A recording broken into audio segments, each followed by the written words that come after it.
আজকের জন্য সুসংবাদ হচ্ছে এই মাদক নিয়ন্ত্রণ আইনটা যেটা বিদ্যমান আছে, এই আইন দিয়ে মাদকের বিরুদ্ধে ফাইট করা যাচ্ছে না।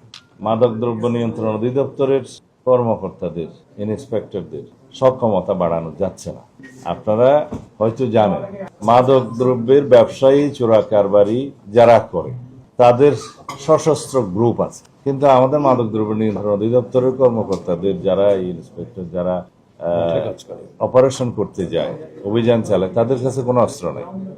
এটা অনেকটা ঢাল নাই, তলোয়ার নাই, নিধিরাম সর্দারের মতো।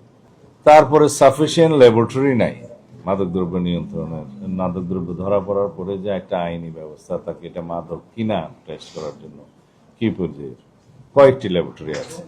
এরপরে যে দুর্বলতা, তা হচ্ছে মামলা পরিচালনার ক্ষেত্রে ৮০,০০০ মামলা পেন্ডিং আছে ঢাকায়, কক্সবাজারে ১৮,০০০-এর উপর, চট্টগ্রামে প্রায় ৩৯,০০০। এইভাবে খতিয়ান দিতে গেলে প্রত্যেকটা ডিস্ট্রিক্টে আমার যেগুলো স্মরণে আছে বলতে পারবো। এই মামলাগুলো পরিচালনার জন্য আমাদের কোর্ট আছে, বিদ্যমান আদালত, তাদের পক্ষে হিমশিম খেতে হচ্ছে, সম্ভব নয়। তা এখন এখতিয়ার সম্পন্ন আদালত বলতে যা বোঝায়, তাদের কাছে মামলাটা দিতে হয়, করতে হয়, ট্রায়াল ওখানে আসে। হয়তো কয়েকটা এজেন্সি মাদক দ্রব্যের বিরুদ্ধে অভিযান চালায়, তারা মামলা দায়ের করে, এন্ড অব দি ডে দেখা যায় এই যে মামলা জটের কারণে বেনিফিটটা চলে যায় এই আসামির কাছে।